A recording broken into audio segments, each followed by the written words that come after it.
From WFRV TV, Local 5, serving Northeast Wisconsin, including Green Bay, Fox Cities, and the Lakeshore. This is Newsmaker Sunday. Good morning. Thank you for joining us for Newsmaker Sunday. I'm Tom Zalaski. The Fox Cities Chamber has been working with business for a long time now. In fact, this is their 150th year in operation. And joining us from the Chamber to talk about it all, Becky Bartosik, the President and CEO, and Laura Weigert, the Executive Vice President of Marketing and Events. Ladies, good morning to both of you. Good to have you here. Thank you. 150 years, long time. How are you celebrating the 150th? Oh, it's amazing, all of the things that were planned for our 150th anniversary. And it is a year-long celebration. So it's not just one thing, it's throughout the entire year of 2024. It is, yeah, and I can give you more specifics if what do you'd you have? like. Sure, so we actually kicked it off in January at one of our major events, and we partnered with Let Me Be Frank Productions that I'm sure a lot of people are familiar with, and they actually put together a brief musical comedy on our history. So it was really kind of fun, and Frank dressed up as our founder, A.L. Smith, in costume, hair. I mean, you couldn't even tell the difference. He looked like he was from 1874. And then they put the show on, and that was to kick it off, right? Mm-hmm. And then every event we're doing something special. Like we had a drink special called the 1874.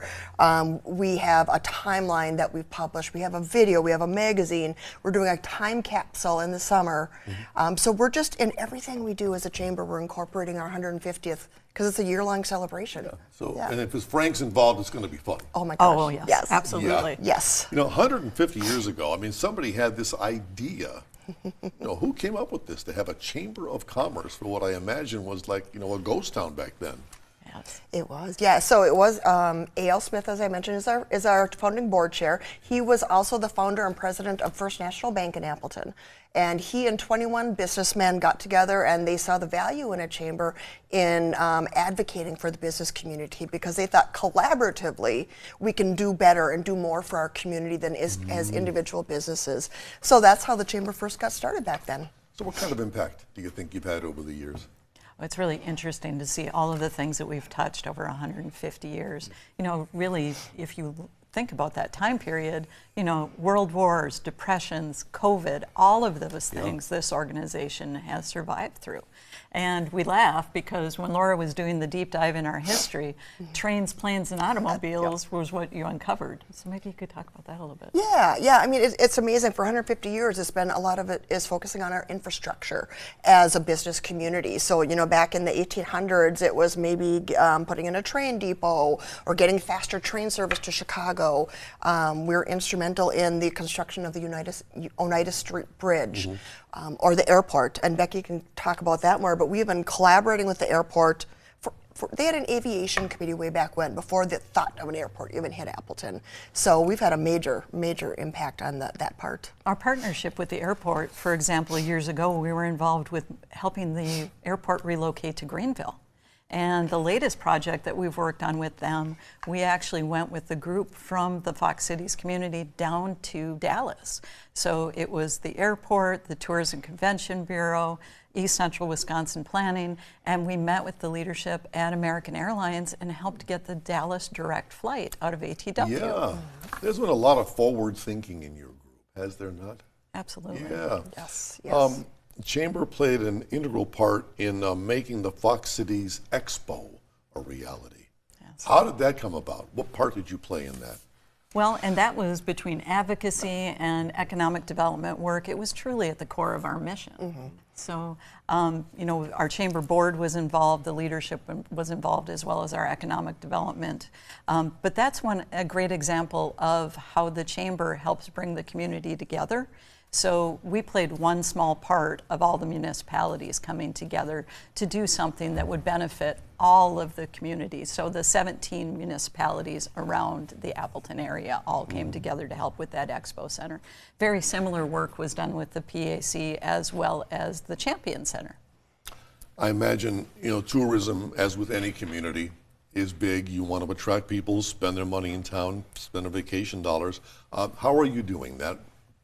Well, that actually, the Tourism Convention Bureau actually started with the Chamber's Tourism Committee, and it actually spun off of the Chamber of Commerce. So now there are two different entities. There's our Chamber of Commerce and the Tourism Convention Bureau in Appleton, or in the Fox Cities. And we work very collaboratively because their goal is to get people to come and visit our community and drive our economy. Our goal is to have those people stay in the region and work in the region. Sure. And for both of you, your personal stories, how did you get, Laura, to where you are today? What was your path? Well, the reason I'm laughing is we talked about this earlier because we're both Yoopers. We're both from Upper Michigan. Oh, okay. Yeah. So we say the Yoopers are taking over the chamber. But no, I have just been in marketing since I graduated from college at Northern Michigan University way back when. Came to Green Bay, by the way, love Green Bay. We always vacationed here as a family and just loved it here. My first job was here, and then I continued to stay in the Northeast Wisconsin area through the years. And just 2 years ago, the bank I was working at was acquired, and I was looking for an opportunity. I knew Becky, I knew the chamber. They had an opening, so it was like the stars aligned. It was karma. Becky, you're the CEO. How'd you get here? Well, I actually, as Laura mentioned, I was born and raised in the UP of Michigan. I worked for a company that was called Cellulink, then CenturyTel, then Alltel. And Alltel called me up when I was working up there and said, we would like to relocate you down to the Fox Cities. This isn't an interview, we just want to bring you down. So I was relocated down into the Appleton market, and that was a Fortune 50 company that I was working for. And after being there 15 years, I started my own insurance agency and did that for 7 or 8 years. So when the chamber was looking for a new leader of the organization, apparently they liked the idea of me working for a large organization as well as being an entrepreneur. So they called me up, and I actually received 3 different phone calls going, hey, is this something that you'd be interested in doing? And when I came in and I met with the board of directors, I was hooked. I mean, getting in front of a group of people that were community leaders that just wanted an organization that would thrive, I couldn't help but want to be part of it. Back with more with Laura and Becky right after this, so please stay with us.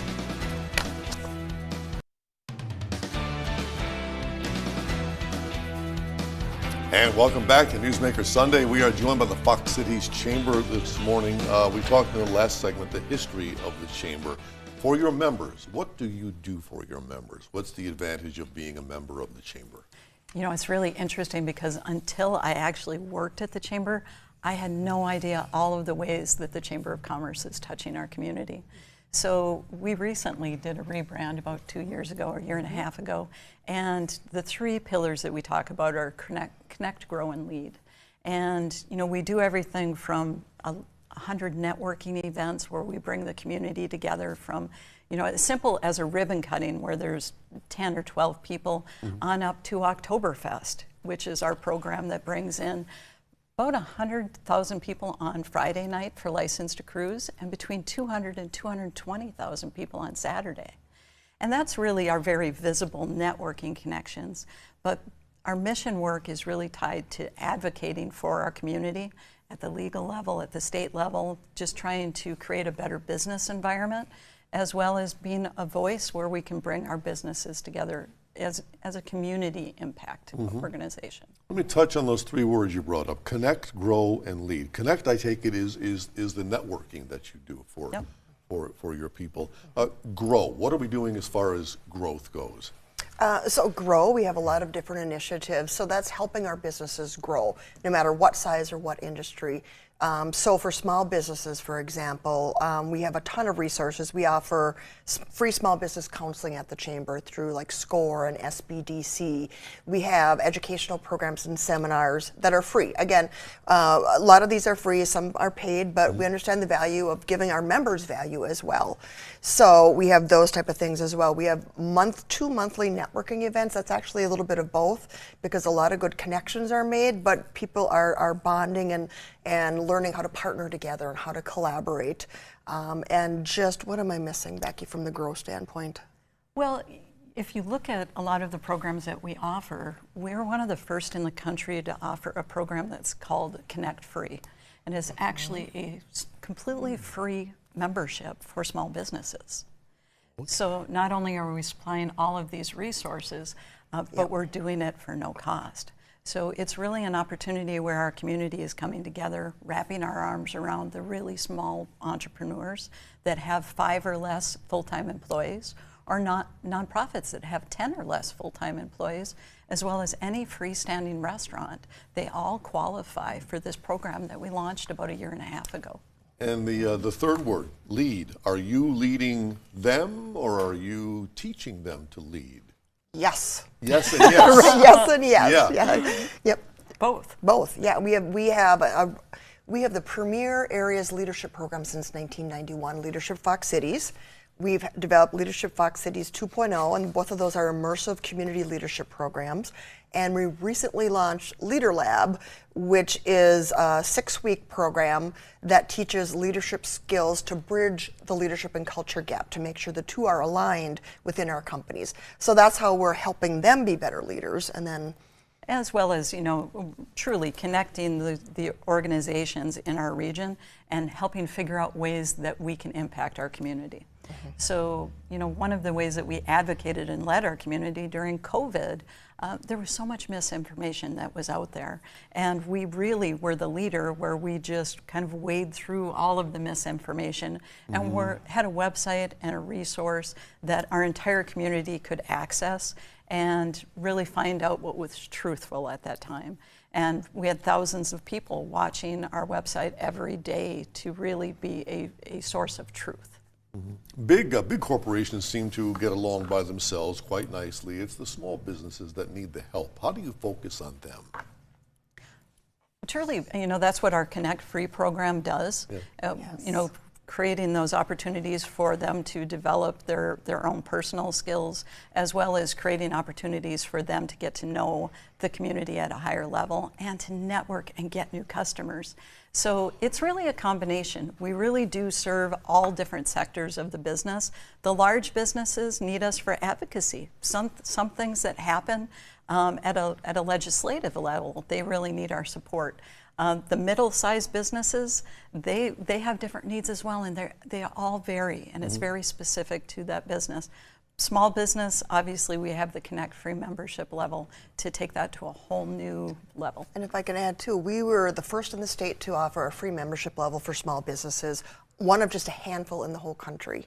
So just by offering them free access to the chamber and the resources and the networking, the connecting, growing, leading is huge. It's huge. We've had, what are we at now, 550 businesses join in less than 2 years at the Connect Free level. We launched that program on August 29th of 2022. In September, we were asked to present it at the state level as a best practice to watch. And in October, the following month, we were in Washington, D.C., presenting it as a national best practice to watch. Definition of success. Yes. Yeah. We are back with more with Lori, Laura, and Becky right after this. Please stay with us.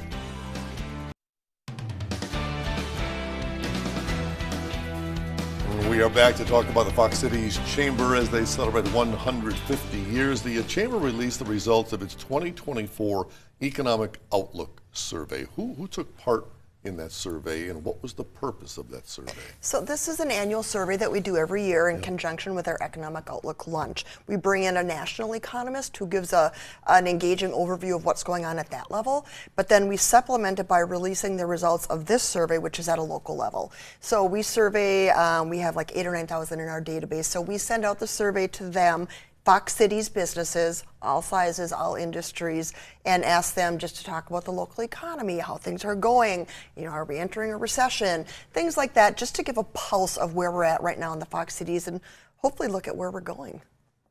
And was it just Fox Cities businesses, or was it Appleton businesses? What was your clientele there? We define Fox Cities as Outagamie County, Calumet County, and northern Winnebago County. So any cities within that region is our market area. How did the businesses respond when it came to profits and employment? It was, A slight decline. Yep. It's because of COVID or economy, what? COVID doesn't seem to be part of the, and feel free to add in, Becky, here, but I don't think COVID was a part of the picture anymore. People are saying that they're back at the same levels or even doing better than COVID, at least in the Fox Cities business and industry area. I think it's more just the things that are going on a national level, that they're seeing customers letting them know that they're going to be pulling back on sales in some industries. So it kind of varies by industry, but overall it was either the same or a slight decline for sales. Employees were probably around the same and a slight increase. It was interesting. The statistics that our economist had were actually talking about our employers are hiring more people. Mm-hmm. There are more people working, but on average we're all working 30 minutes less a week. Or what they found from some national studies as well as our local studies. Right. So the economy in the Fox Cities region and in Wisconsin is doing very well compared to the national averages. There's just some hesitation right now about a potential recession and what the economy is going to look like through the rest of the year. Sure. How did your respondents view the Fox Cities as, say, a place to live and to work and to do business? How do they like you? They love us. It's funny, and every year it's always the same. We ask them to rate the Fox Cities, and we ask them to rate on a national. And they love the Fox Cities. They love doing business here. They love working here. And they always feel the Fox Cities is doing better than the nation as a whole. You mentioned recession, as we all have heard.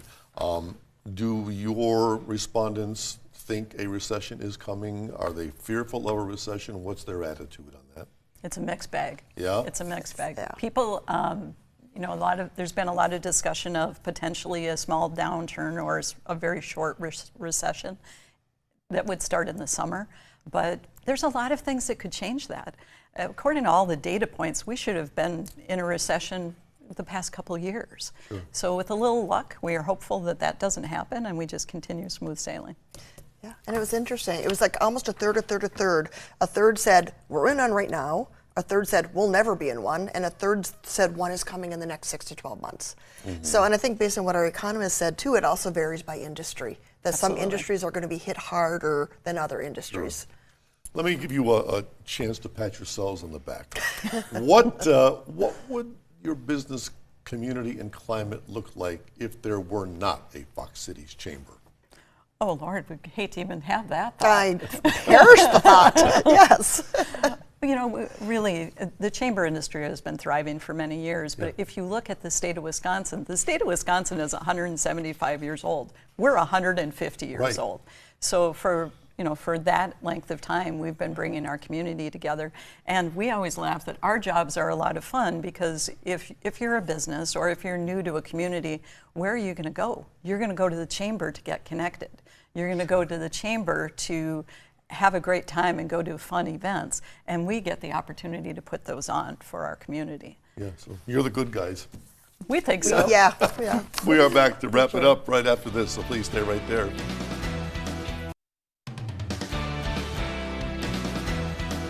Back with Laura and Becky talking about the Fox Cities Chamber 150th anniversary, big birthday party, which is why we have some beer on the set. You've got your own beer for this event. How did this come about? Well, as you know, our largest event that we put on is Appleton's Oktoberfest. Right. And every year we partner with McFleshman's Brewery to help create the Oktoberfest beer.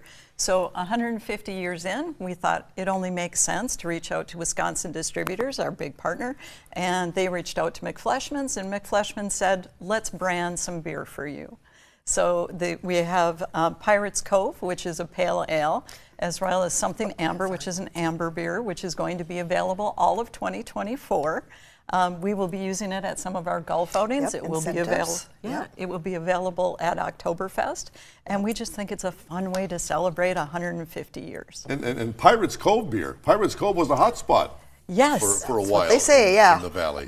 I don't remember it, but do you? Well, they were an active chamber member, and the building actually burned down, and that's where McFleshman's is today.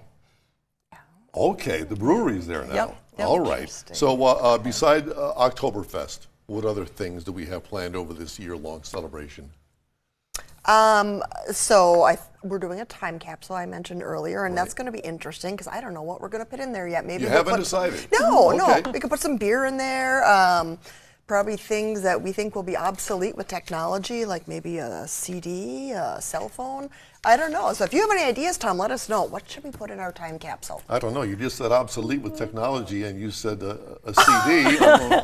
Really? Obsolete? I don't know. But we do have over 100 events planned for the year, so which is an awful lot when you look at in the numbers. And That is. You're hosting a trip to Ireland. Oh, yeah. What is this? Yes, yes. Go ahead. That's Yes, your baby. so that is a partnership with Indus Travel, and we are so excited to be able to offer that. That is a 10-day trip to Ireland, and it does originate out of ATW, which we wouldn't have a trip from anywhere else.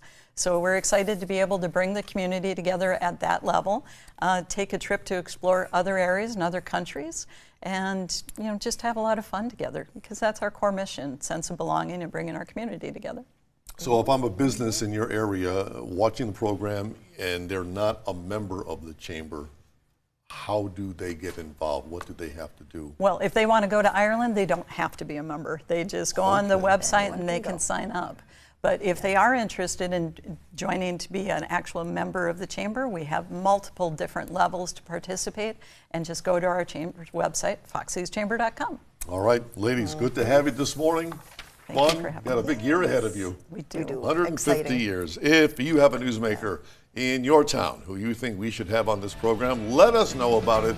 Send us an email at tips@wearegreenbay.com, or you can message us on Facebook. And be sure to join us once again Sunday morning, 7:30. Until then, have a great day.